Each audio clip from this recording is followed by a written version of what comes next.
Hello, viewers. So it seems like every few weeks there's a big quantum announcement. It was only a couple of weeks ago that we saw the Chinese USTC group release two big results relating to quantum supremacy. And so this week, what we're seeing is a new announcement by IBM of a completely new quantum computing chip called the Eagle. It's a 127 qubit chip. And this builds upon the previous kinds of chips that they've had. This is about double the number of qubits that they had before. So what we're going to do today is to look at a little bit of the video that they used to announce these results. And before that, I'm going to walk through some of the basic specifications of this chip. So let's have a look at this first. So basically this is, as I said, a 127 qubit chip. It's in this kind of configuration. It's in this so-called heavy hexagonal lattice configuration. Seeing here is the colors are the T1 times. That's the decoherence time for relaxation from, say, qubit level 0 to 1. And then you see the gray or the colored regions. These are, of course, the C0 gates, where the colors also represent the fidelity. So we'll dive into the fidelities a little bit more. But so this qubit configuration is basically what IBM seems to be going towards. If you remember some of the other superconducting qubits that people are trying, they have this sort of cross configuration. This is a little bit reminiscent of their earlier geometries, but recently they've been going with this relatively sparse geometry. So there's not really many 2 qubit connections actually. The density of the 2 qubit connections is actually pretty low, but they do this on purpose because basically there's all kinds of issues with crosstalk and spectator qubit errors. So at least in their approach, this seems to be apparently the best way forward for them. So these are some of the T1 and T2 times. So this is basically the T1 times broken down per qubit. So you can see T1 times around 70 microseconds, and T2 times, this is the dephasing times. This is around about 100 microseconds. This is pretty similar to what they had before. And so, for example, if you look at their previous generation machine, it's basically comparable. T2 times a little bit improved compared to this one. But basically, it's about the same values. And if you compare it to what is happening in the rest of the superconducting qubit world, so this is the evolution of the various T1 and T2 times for various types of superconducting qubit technologies. And you can see it's kind of exponentially increasing. So people are saying this is like a Moore's law for superconducting qubit coherence. But 70 microseconds is more or less kind of in the middle of the range here, as you can see in this figure. So just in case you're interested, the USTC machine has a coherence time of 30 microseconds, so it's a little bit less. And actually Sycamore has even lower coherence times. This is the value that I found from a paper. It's about 15 or 19 microseconds. This is the readout errors actually. So, you have a particular state and then how well you can actually perform the measurement. So average readout error is about 0.09. It's about like 10% error in the readout. So actually surprisingly high in terms of readout, compared to gate fidelities and things like that. These two bottom graphs here, I think what this is talking about is like the probability of measuring 0 when you prepare 1. So if you prepare 1 and you get 0, obviously that's an error, right? So what's the error of that? You can see it's mostly, in the sort of 10% range, although there's a few spikes around even like 80%, which I assume it means that you prepare 1 and then most of the time it gives 0, which is kind of interesting. I don't know actually why the measurement errors are so high. So that's one thing I wanted to ask. Why isn't it symmetric? Why are the errors not symmetric based on what you prepare? I guess because, so I'm not really superconducting qubit expert, but there is an energy asymmetry with these qubits, right? Yeah. So, one energy level is actually physically higher than the other energy level. So it's not a really completely symmetric system. So if they were degenerate, yes, you would expect it to be symmetric. So these are the actual gate fidelities. So I think these are fidelities. So even though in the web page it's quoted as an error, it says 1, right? So I think they're fidelities. So basically x error, square root of x error, they're basically perfect. So I think people no longer really even talk about quoting single qubit fidelities anymore because they're basically perfect, right? The C0 error, of course, is a little bit more difficult. So they have larger errors, and this is basically going to be the bottleneck in terms of the actual fidelity of the gates in this case. So the C0 gate has basically around about the error is 0.02, so about 2% error. You compare that with basically what's happening in the rest of the world. So, it's not bad, 2% error. So this is fidelity. So in this case, it would be 98%. So you can see some other works are achieving better fidelities, but they're probably optimizing for that. It might be smaller systems too. So yeah, certainly not bad figures. Okay, so that's pretty much all the stats that they actually give. There's not actually much in terms more information. So as Scott Aronson has said in his blog, basically there's nothing. He's been asked to quote, I saw that too. Yeah, like so what does he think of the new developments with this IBM? And basically there's no information, right? So I think what I showed you is pretty much all the hard data they have. They had a so-called State of the Union address of the quantum computing a couple of days ago, so maybe we can extract a little bit more information from that. So let's have a look at the video. Oh, that looks fancy.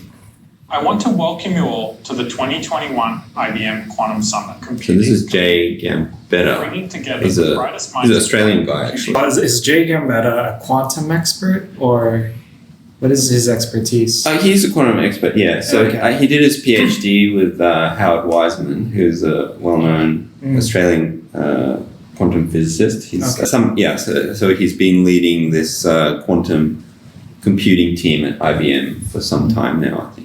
We need to feed and provide more energy Okay. for our growing populations, while at the same time, Well, it's a bit debatable whether quantum computing will help that. This and innovation. bacteria. Today, as Dario announced, just a few minutes ago, we broke the 100 qubit barrier with our Few minutes ago. 127 qubit Eagle processor. Maybe it was live. This is huge. They were making a quantum computer live. Fundamentally speaking, And, so it looks like they are basically trying to get up to 1,000 qubits and then 1 million, I guess, by 2024 or 5. Okay. Wow. using over 1,000 qubits. How will And you we get still that? plan to do this by the end of 2023. It Being looks able like to he's achieve uncomfortable this saying in February, we said we would demonstrate. In May, I kind we of just did so I breezed through this video before, and I kind of like the fact that these guys seem to be actual researchers. So if Yeah. they came across as like super salesmen and stuff, I think I would be actually turned off. roadmap. committing to scaling our quantum systems each year. And then at last year's Quantum Summit, we released our Hummingbird processor at 65 qubits. By the way, we haven't chosen these targets in scaling qubit number arbitrarily. In fact, the roadmap is fully aligned with the development of critical enabling technologies along each step. Imagine this choice working there. Oh, no, next year. Yeah, I know. Yeah, you got to double every year. Now here's a visual of what our Eagle processor looks like. It's 2 chips. The Josephson junction-based superconducting transmons sit on 1 chip and is attached to a separate interposer chip through bump bonds. I can categorically say that this is the most advanced quantum computing chip ever built. In fact, not only has it been built, but our Eagle has landed. Crazy. Arranged in our now Yeah, well, I do feel a little bit like I'm watching a sales video because I guess we are. Wait, are we buying it? Yeah. Were you invited to this conference? To this presentation? Well, no, you could just sign up for this. Anybody can sign up for it. Okay. Yeah. I didn't actually end up signing up, but Okay. yes, but anybody can. Here's the device map for IBM Washington currently deployed. And it is an exploratory system that the team is currently busy putting through its paces with calibrations and benchmarks.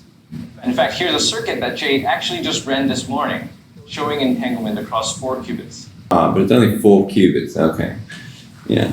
So I mean, this is showing, like, if you get the corners, this is like making a cat state, I think, right? I was expecting this would be like for a lot more qubits, but okay, I guess they're just testing it. And our plan is to have Eagle widely available at the end of the year. And most importantly, we are on track with our hardware roadmap. Now, we next plan to scale to 433 qubits with our IBM Osprey processor in 2022.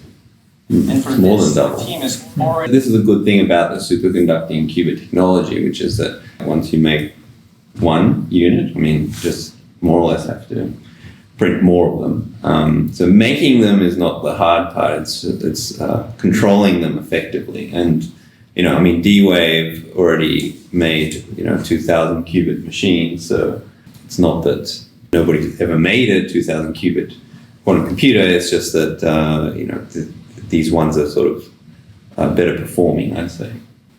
As I said, quality is a measure of how good our technology is at implementing quantum. We measured this with a metric we introduced to the world in 2017 called quantum volume.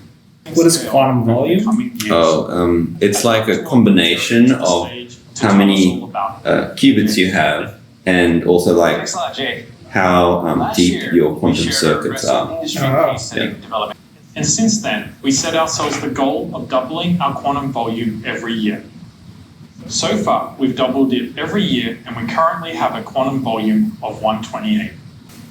We have succeeded in improving our qubit T1 times dramatically from about 0.1 milliseconds to 0.3 milliseconds. We have tested several research test devices, and we're now measuring 0.6 milliseconds, closing in on reliably crossing the 1 millisecond barrier. We have also had a breakthrough this year with improved gate fidelities. Here you can see these improvements color-coded by device family. Our Falcon R4 devices generally achieve gate errors near 0.5 times 10 to the minus 3. So this one is about 0.1%, but then the one that they're quoting actually was more like 2%. So I'm not quite sure whether. I guess this Falcon thing is the previous generation, right? So now, in addition to the announcement that we've broken the 100 qubit barrier with Eagle, we have a second major announcement. We're proud to say in recent weeks we've broken the 0.001 error per gate barrier. Yeah, so I think that's mainly the technical aspect that they describe. Maybe there's a little bit more here. So this would make our third major announcement today. We're officially moving from Falcon R5 from our exploratory system to a core system. 2016, when we put the first quantum computer on the cloud, we created a simple programming model where circuits could be sent directly to the quantum computer. But this architecture only allows the QPU to work at 5 to 10% efficiency. A GPU works with a CPU and runtime software to fully utilize its power. We see our QPUs working exactly the same way. To get the most out of quantum processors, we need to bring some classical computing close to the QPU. In May, we released a Qiskit runtime in beta. A program like BQE, which used to take our users 45 days to run, can now be done in 9 hours. This leap forward in performance, combined with our 127 qubit Eagle processor, means that from this point on, no one really needs to use a simulator anymore. I don't get this third breakthrough. I mean, they seem to be saying that they can integrate the classical optimizations with the quantum. So what they have is the kind of software library that abstracts those things for you. So you just like define a problem with your circuit and some parameters, and you can both simulate it or deploy to a quantum device. And it all now integrates those classical, assisted things as well. Oh, okay. Hybrid things. Okay, but yeah, I mean, the thing with these, variational quantum circuits is that they're not necessarily sort of faster, actually, and probably depends on the problem, but they have setup that can automate this? Yes. I don't know. I mean, I've just seen like a lot of stuff where, like, I saw a paper recently where, they were trying to, optimize some kind of energy production, and they ran it on the quantum computer, and they said, it's so much faster and so forth. But I mean, comparing that to like just a genuine kind of optimizer just running on a classical supercomputer, I doubt that whether that would actually still beat like the classical supercomputing methods. So, well, I don't know. Yeah. I guess it's still. But to be fair, I don't think it would even be given a chance to reach full potential if we would just manually do it every time we want to try it. So it's good that someone is trying to automate this whole thing. At least you can try it and then see if it's faster. If it's not, then you don't use it. Yeah. And people will have access to it and do research, so maybe they will find a way to make it better. Yes. Yeah. Yeah, that's the point. Yeah. I just worry that when they present it like this, it's like everybody that wants to do any kind of computation, they will expect it to be faster just by running it on quantum, and it's just most of the case not true, right? It's like it's quite specific, and I don't think you just sort of randomly do it and it's like, it's faster, great. Okay. I actually didn't know that. How do you know when a problem will be faster to solve on a quantum computer? Well, it's very tricky, yeah. Oh, okay. That's the thing. I mean, it's basically like saying, how do you find a quantum algorithm that's actually a useful quantum algorithm? I see. So it's generally quite a tricky thing, and you don't find it randomly. Okay. You have complexity classes that work better on quantum. Okay. We call this circuit knitting. This class of techniques decomposes a large quantum circuit with more qubits and larger gate depth into multiple smaller quantum circuits with fewer qubits and smaller gate depth. Then it combines the outcomes together in classical post-processing. This allows us to simulate much larger systems than ever before.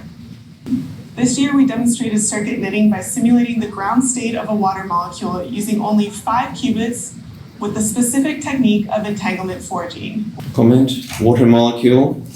I mean, it's great. That's the fact that they could do that is also. I don't have much to comment on. I mean, the ground state of the water molecule is. I mean, it's been known for years. Right. So chemistry-wise, nothing really. Chemistry-wise, it's exciting, but I mean, okay, you can say you've simulated it, but have you solved essentially?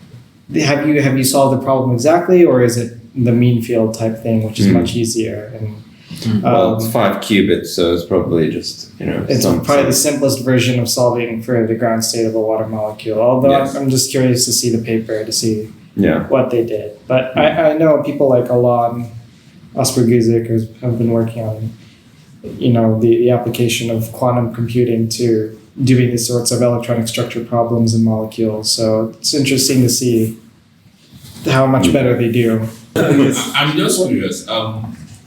We've heard of Google, doing something.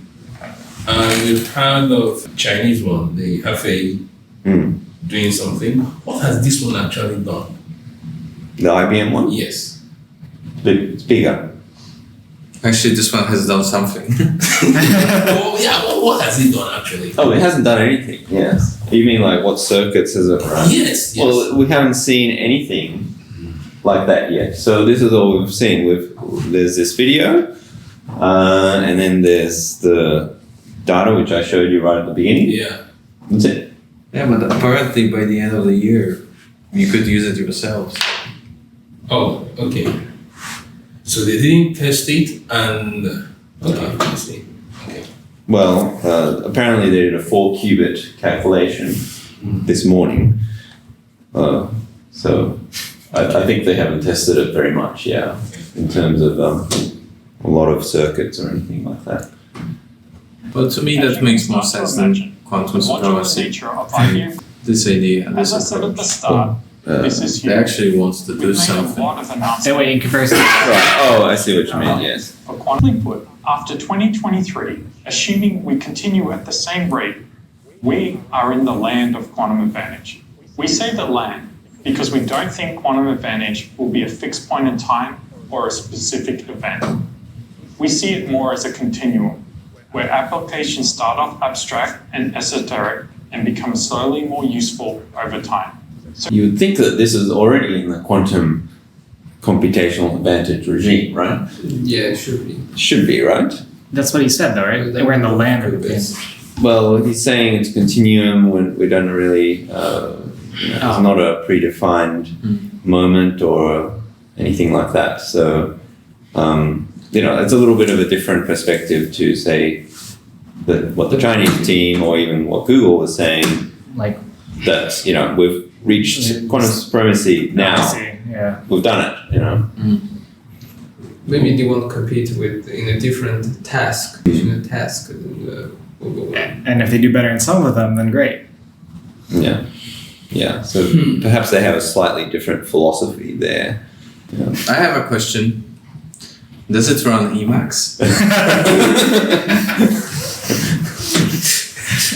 It should. If it doesn't, it's a crime. The D-Wave computer, what is it able to do right now? Random number generation. No. No, I mean, it's a quantum annealer. So it basically solves the Ising model, which is equivalent to max cut and stuff like that. Oh, okay. But so we have a review on that coming out. I'm just advertising my own work. I'll just throw that in there. But anyway, we have a review on Ising machines, which should be coming out in Nature Reviews Physics sometime soon. And this covers all that and basically compares all the different approaches of solving such Ising models called Ising machines. Sneak peek is that the quantum ones don't really perform quite as well as classical quite yet. Yeah. But it's still early days. So don't write off quantum yet. But, Okay, so what did you guys think? I like it. You like it? You like IBM? I like it, yeah. The aesthetic's really cool. It's so futuristic. Have you seen Tron? Yeah, that's what I was thinking of. Looks like Tron. Looks like Tron, yeah. Maybe our one should look like June then. Have sand everywhere. You know that in Dune universe computers are illegal, right? Oh, Yeah. damn. Okay. Any other opinions? Are you blown away? Is your mind blown? Not really. Not really. I'm positively surprised. I had low Yeah. expectations. Well, it's I would say, it's an advancement. My mind being blown away, not really. Hard to interpret. Yeah. Well, I guess you have to see the. Yeah, more of it is performance. because I haven't seen, what has it done yet? I don't know. You want to see it do something. Yes. Yes. Like if you saw it factor some, reasonably large number, It does do bigger something. than 21. Yes, exactly. They simulated water molecule, but they didn't say how they did the simulation. Well, that's the thing, yeah. I mean, I could simulate the ground state of the water molecule right now. It would take 2 seconds. I don't know. Well, yeah, it's a 5 qubit calculation. It's a 5 qubit calculation, so it doesn't matter what you did with the 5 qubits. You could, of course, do that on your computer or phone. right. Yeah, but it's a principle. It's a principle.